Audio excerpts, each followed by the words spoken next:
Welcome to Vaulted by Proof, a show about collecting and creating digital art. This is episode 2, and I have investor Derek Edwards and the incredible artist Dave Krugman.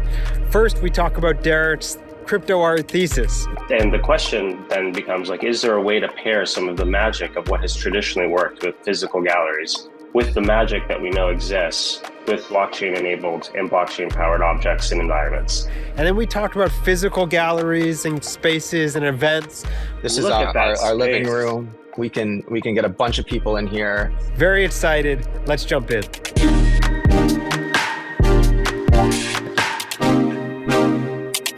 Welcome back to Vaulted by Proof.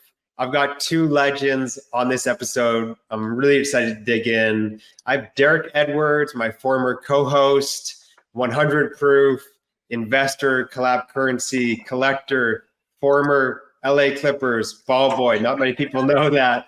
Welcome, Derek. Hey, it's great to be back in the studio with you, Eli. I've missed doing these with you and Mao and CT and the rest of the crew, and excited to be joined by the one and only Dave Krugman. That's right. Dave, obviously an incredible community builder, founder of ALLSHIPS, and amazing artist. We all know him as an incredible photographer. Dave, I saw you on Friday in New York. Great to see you and welcome, man. Thanks so much for having me. Really glad to be here. And Friday was an absolutely incredible vibe. Thanks for putting that together. Yeah, it was great, man. All right, so this is a show, as I've said in the past, about collecting and creating digital art. Derek, let's start with you. Give me one piece of digital art, something you've collected recently. Yeah, I'll give you two. Okay. And I think they're both kind of near and dear to me. The first one I'm going to drop in the comment section. Hopefully somebody can stream this live. But there's a new product by the team at Gallery called Moshi and Moshi Cam. My camera is a bit dark today. I'm going to scoot up a little bit, see if that helps out. And Moshi Cam essentially allows you to take photos on your camera roll and put them using the base blockchain and this abstraction that they built with smart wallets very seamlessly using face recognition that's tied to your wallet on the base where it can be collected for low cost. So it costs 30 cents to collect a photo that you put onto the blockchain, onto base in this case. And the collecting process is just as simple. Use biometrics and Coinbase's smart wallet to allow you to reference your wallet, and you can quickly purchase and collect. And I put my Genesis photo on Moshi Cam was this photo I took of Snowfro while we were doing a live Twitter Spaces together out in Austin a couple of weeks back. And I collected a couple other people collected a few, and it costs 30 cents right now to collect this on the base blockchain, which has been a lot of fun. So this is my first one. Okay, Thank you very much. I think it's representative of where I think we're going as a space, and really finding this variety of collectibles across the spectrum. The second is what I just picked up 2 minutes ago. It's Drip 654, and I'll drop the link here. Sure. And this is a project by my good friend Dave Krugman, who's in the audience right now. And I have been hearing. You honor me, sir. I have been hearing about Drip Drop from Dave for a very long time. It's a beautiful project. It's essentially a photographer's take on bringing generative art to blockchains. I'll let Dave give a bit more color, but I found this one to be strikingly beautiful, and I've wanted to collect from this and just waiting for the right moment, and this happened to be the right moment. So thank you, Dave, for this wonderful collection, and I'm glad to be one of your collectors. I love it. Thank you, man. And yeah, real quick, just because you said the generative part, this project was largely inspired by the Artblocks ecosystem, and I was always thinking, how can I use my craft of photography to create a set that feels like it could belong in the Artblocks universe? And so the way that we decided to do this, working with the incredible minds at Transient Labs, is I went out and took all these pictures and basically used the universe as the source code. I went to Times Square and I let the billboards flicker and flash onto the puddles while the rain hit. Over the course of many years, I photographed tens of thousands of these puddles. And then we picked a set of, randomly selected a set of 1,111. And we actually used AI machine vision to track all the different features. So every ripple is counted, all the color is batched into categories, the shadow versus light. And so in this way, we're kind of able to create that kind of rarity distribution that we're used to seeing in code-based generative art, but almost reverse engineered from a random sample of nature. And so really, how cool is Dave Krugman? Yeah, it was so great right before we hopped on to hear you two talk about this project and talk about the different outputs. And then Derek, you landed on this one. Super cool. Dave, what do you have for us? What have you collected recently that you want to share? I would love to share this piece by Jenny Passanon. She is an incredible AI artist. And I feel that a lot of artists kind of have this animosity towards AI and maybe like a apprehension towards this tool set. But to me, this reminds me of when photography was invented and painters were very frustrated and saying, oh, that'll never be art.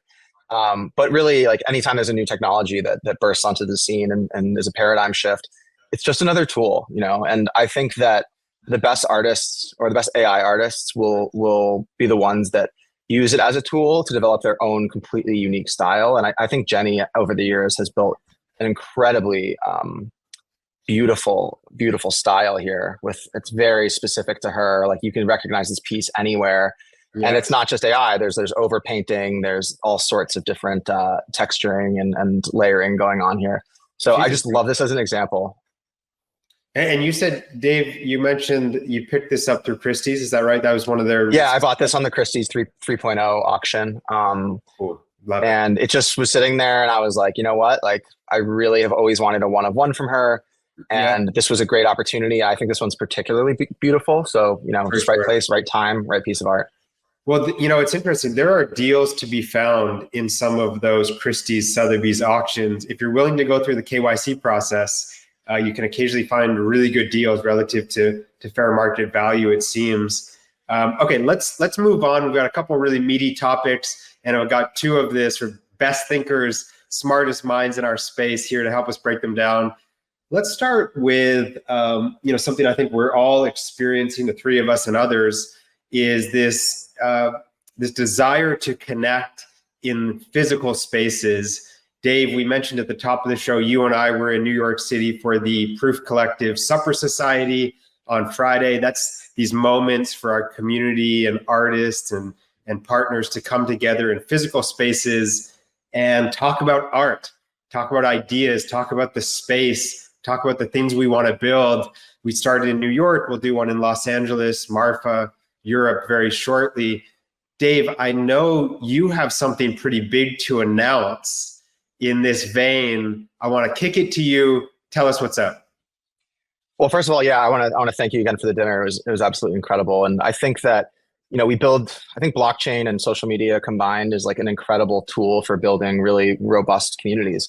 But the in real life events to me are like the rebar and the concrete, right? Like this is how we build bigger and more, communities with much more longevity. By getting people together, like eye to eye, breaking bread together. So I think that's really, really important. And that's always been at the core of the ALLSHIPS community. We've done dinners all over the world and really bringing people together in good atmospheric settings and just really connecting, putting the phones down for a minute. I think that's really essential. So to that end, this summer, I'm really thrilled to be announcing the ALLSHIPS Creator House. And for 3 months this summer, we have this beautiful loft in Williamsburg. And it's going to be a place to gather the community together, to invite different artists and collectors and brands and chains and whoever wants to get involved in our growing social scene. It's a social club for the most creative people on the internet right now. And just to have a semi-permanent location where we can really do longer term ideas and build the community bonds that I think will ensure that there's a future for creatives on chain is going to be really, really fun. And I think it's an essential thing that everybody should be thinking about. And so this is my effort and my attempt to prove that, this creative model is possible and that artists like us are willing to get together like artists used to do in the Paris salons, like way back in the day. Yes. Combine ideas, cross-pollinate, and look at that space. Have space to work. We have a beautiful kitchen. I mean, come on. If you'll keep scrolling. Yeah. This is our living room. We can get a bunch of people in here and, dine together, break bread. We have some wine partnerships. We have some coffee partnerships. We have Ryan, our head of dining is an incredible chef. He'll be there all summer. cooking for us. So I can't wait to invite the wider community in and just like, let's see how far we can take this idea and keep iterating and building. I think there's a lot of room for like a social club that is kind of on chain and like very much about our community. I think some of the classic social clubs, like say a Soho House, there's a little like they've gotten like so expansive and so big that they've lost that family feeling. And I want to rebuild that family feeling for creative technologists in Brooklyn, New York. So can't wait to have you guys there. I was going to say, I hope Derek and I are invited for a little pop in at least. You know, I've been looking for a place in New York. Well, congratulations. You can stay anytime, man. Congratulations, man. It's super cool. And again, I think you are, the best person more or less to bring people into spaces like this, to create community IRL, given all the work you've done at ALLSHIPS over the years. Derek, I want to shift gears just a little bit, but still around this topic. Yeah. You're one of the co-owners of Glitch Gallery. Folks will know that from the Every 30 Days, the Die with the Most Lights residency, your space in Marfa, your physical space in Marfa. I'm curious, do you see that physical space that you guys have and that you've programmed now over a couple years as trying to replicate what exists in the so-called traditional art gallery world? Or are you trying to use that space, activate that space to do something discrete, different, and novel? Talk us through that just a little bit. Yeah. I'll first just say I'm very inspired with what Dave's doing and what you guys are doing over there. And the words that Dave used, rebar and concrete, really resonate with me.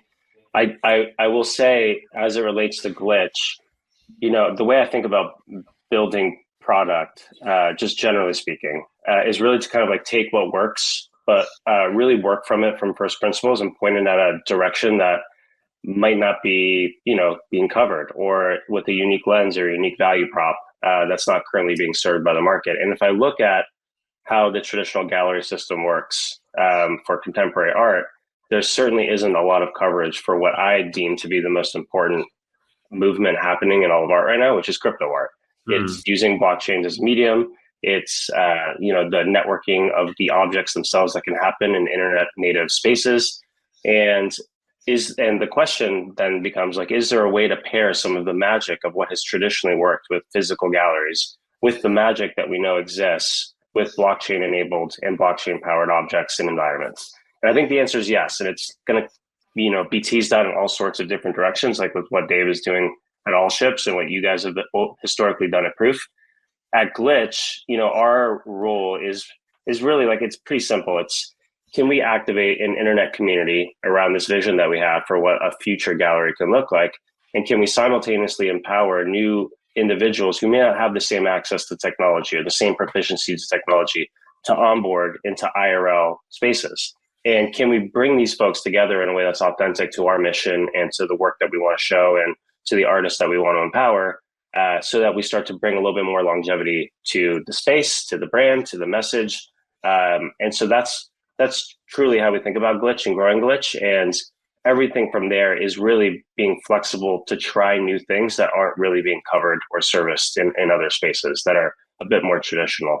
How that looks can look like Every 30 Days, which is like, an IRL exhibition that is also powered on in internet spaces. It can look more like a 30-day residency, which is using that same constraint of 30 days, but putting an artist in a physical space where they're surrounded by people who are, traditionally artists who are creatives, but may not have exposure to crypto art, and seeing if like that mixture of ingredients leads to some optimal or interesting outcomes, while also doing that same networking that we know works in internet native spaces.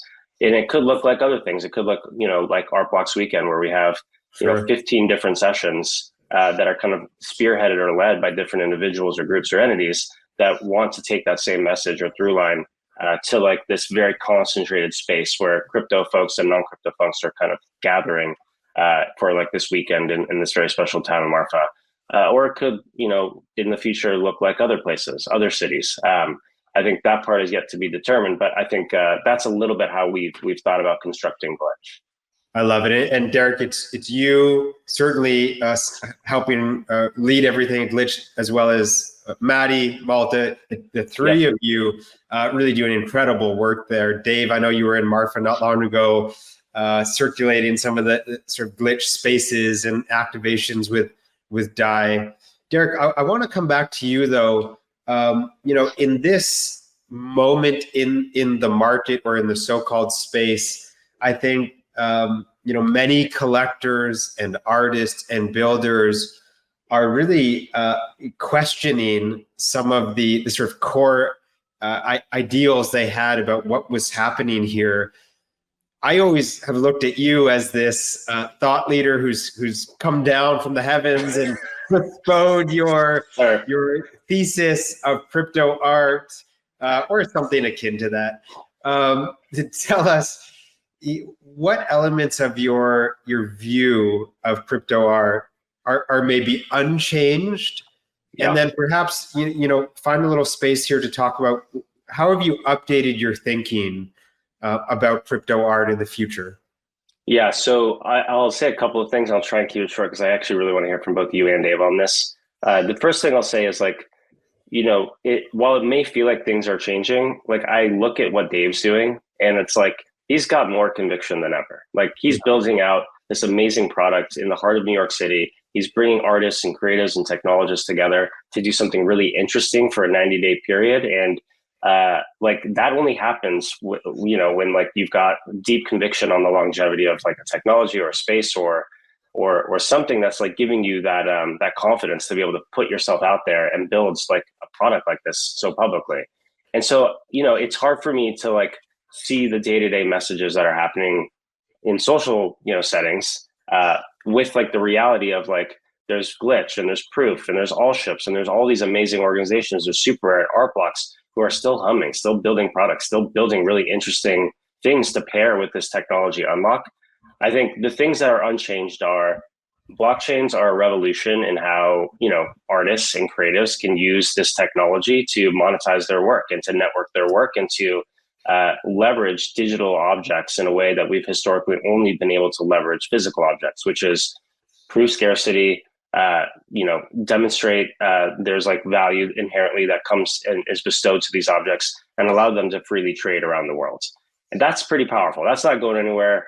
We're still seeing, I saw CryptoPunk sell for 250 ETH last night.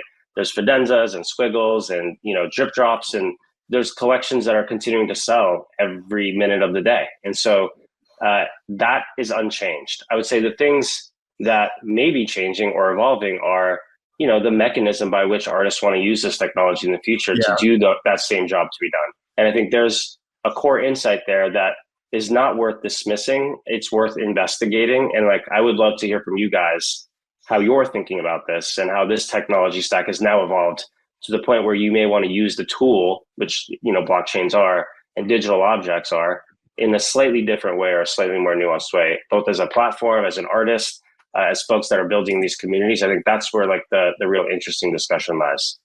Yeah, Dave, you take it. Yeah, I'd love to weigh in here. So I think there's a couple things happening, right? So one is that in 21, there was this huge speculation bubble, right? And I remember there wasn't a single project that wasn't minting out 10,000, lazy llamas or whatever. Right. And so, and people were making a lot of money and they were then spending a lot of that money on art. And, the prices were amazing. It changed my life in many, many ways. When I dropped Drive in 2021, that was a life-changing project for me. It gave me enough ETH to have creative runway for my next ideas. I couldn't have done Drip Drop without that. Right. So I just think it was kind of an unrealistic benchmark. And I think what's happening now is that things are coming back down to earth in a way that I think is actually really healthy. The builders that are building now are the builders that are building because they love this space and they believe that it's time for us us creatives to renegotiate our relationship with the internet. We've spent decades giving up the entirety of the value that we create in online spaces to these centralized social media services. What is the value of a network like Meta, right? Meta is an empty framework. It's the creatives that are building community, showing up every day, blood, sweat, and tears, making innovative ideas and art and communicating on these networks. And then, Meta comes in and they sell advertising against those communities, and they make hundreds of billions of dollars, right? So this is our chance to build an internet that is more peer-to-peer.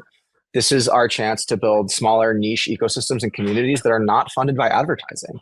I think the genie's out of the bottle a bit, and maybe we're not seeing the wild speculative prices, but what we are seeing is like people that are not going back to old systems. Like me and my cohort of friends that were lucky enough to discover the Web3 ecosystem early. This is a paradigm shifting technology for us. This is a way for us to be online in a way that is authentic to ourselves, detached from commercial influences. And what brand is going to go pay me to take 1,000 pictures of puddles in Times Square? It's not going to happen. But if I can get 500, 600 collectors to band together and give me a little bit of ETH, that adds up into life-changing money that is better than any career I've had in my entire life. So I like times like this because everyone around you is if you're still here, you're pretty much authentically like building in this world. And in 21, 90% of the people in the space are just at a casino. And when the cards crumble, a lot of those people exit and leave. And now like the real builders stick around. And we've been through enough cycles, even with NFTs, let alone crypto, that, it's like a forest fire. Like when the forest fire burns, the light starts hitting the shoots on the bottom, and some trees survive, and you get this whole new landscape, and you can see across and see the whole playing field. And it just excites me. And I for one, my conviction is so high. Derek, I appreciate what you're saying about the house. Is like my conviction has never been higher in this space. Yeah. And I just think there's a critical mass of people that care deeply enough to make this a reality, and that we're all going to band together and prove that a creative life is possible through blockchain technologies. And it's so well said from both of you. And I think a lot of what's happening right now is sort of this predictable crypto cycle and attention span issue. And that will resolve itself over time. And Derek, I know you have some thoughts that you've shared on Twitter around sort of time horizons and store of value and pricing. So certainly some great places to read more about that from both of you. You guys are so active on Twitter sharing these ideas. I want to bookend this conversation by going back to where we started, which is into the collecting part of your lives. You guys are both, as I mentioned at the top of the show, legends on the collecting side as well. So maybe, Dave, starting with you, let's go into your vault and share one artwork, one NFT that is meaningful to you in some way. I'd love to see what you've got. All right, so this is one of the most meaningful pieces in my entire collection. This is a Skull of Lucy by Sam Spratt, the painter. Sam and I'm lucky to call him a great friend. He's had a profound influence on me as an artist and as a human being over the past years. Sam is somebody that really understands what this technology can do. He has used it to build deeply interconnected communities. And, him and I have something in common, which is that we really like to think about how do we use these tokens as a binding force for our communities. So this collection, for those that might not know, this was an airdrop, like a free claim rather, to anyone who bid on Sam's super rare works during a certain period of time. Every one of those bidders could claim one of 50 skulls. And it was a free claim. I think the last sale on this was like 85 ETH. Or something like that. Yeah. Just to show you, building from 0 to 85 ETH for one of these assets, I mean, that is an incredible achievement of value creation and value building. And I think that he was so ahead of the curve and so conscious with how he built out this collection and how he kind of designed this ecosystem, this kind of interlocking ecosystem of the monument game, the skulls, the players, that these tokens represent, I think, everything that I love about crypto art. I'm just deeply, deeply honored to be a part of the council. And I can't wait for everyone to see what Sam's been working on. I love it. Okay, Derek, what do you have for us? Yeah, I sent you a screen grab of a message that I had with Eric Snowfro back in 2020. I don't know if we've got that up here. but mine is the Chromie Squiggle, and I'll tell you why. You know, the conviction that I got on the ability for objects to be networked in a way that could create persistent communities that, you know, where value could compound, and the networking power of the internet could exist and get imbued inside of objects and inside of on-chain collections themselves, was really through this project and minting this project, the Chromie Squiggle, back in 2020. And I shot this message to Eric. You know, maybe a couple thousand squiggles have been minted so far. Each one costs like between $20 and $30. Like, these things were valueless. There was no secondary market for Chromie Squiggles. People weren't even buying them in the primary market. And I became so obsessed with what was happening around the Chromie Squiggle, where there was maybe 20 or 30 of us nerds that were in there, that were classifying these traits, that were talking about this collection, that were geeking out over the fact that these were procedurally generated against an on-chain algorithm and rendered in real time against your, you know, transaction hash. And the networking that was starting to happen around these objects and these collections as a result, that I pinged Snowfro, and I was like, we had already been conversing a little bit, and I was like, I got to just put this on my background on Twitter. And I've kept it there as a reminder to myself on these moments that can happen, that can really just like fundamentally change the wiring in your brain of how the world works.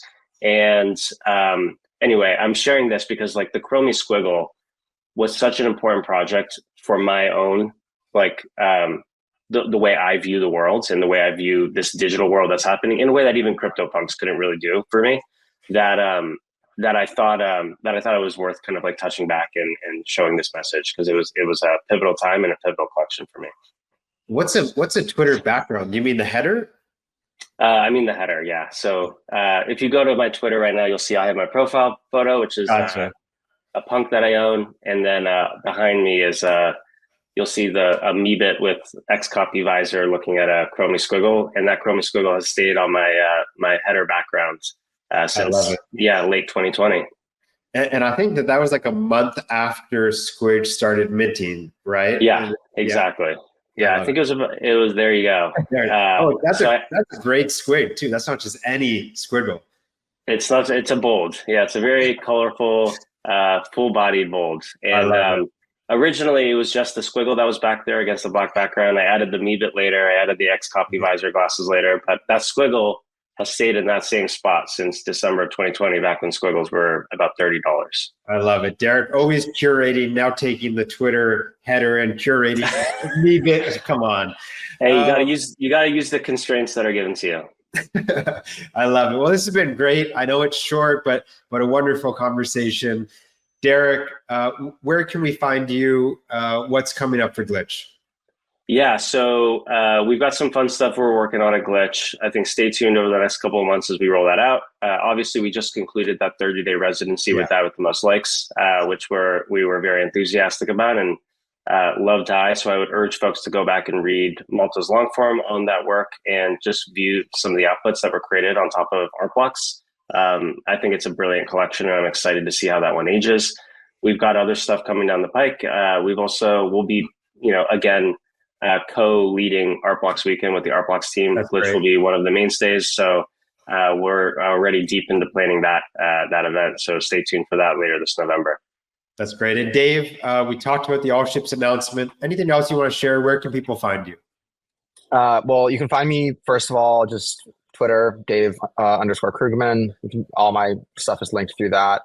I'd love if you guys would follow ALLSHIPS. Just keep up with what we're doing. We're just getting started, and I'm really, really excited about this summer as a big like launch pad for us. And yeah, you can find me on Instagram too, Dave.Krugman, and just out and about, eternally on. I got one last plug. I was so enthusiastic about the words that Dave was saying that I actually went and picked up another drip drop while he was talking. So I would urge people should really get to know Dave a little bit more. I think he's brilliant, and thank you, man. Go check out some of his work on Chain, because it's pretty killer. I love Thank you, man. Really, really, really appreciate that. That's great. On that note, this has been a great show. Another episode of Vaulted by Proof. We will see you next week. Thanks, guys.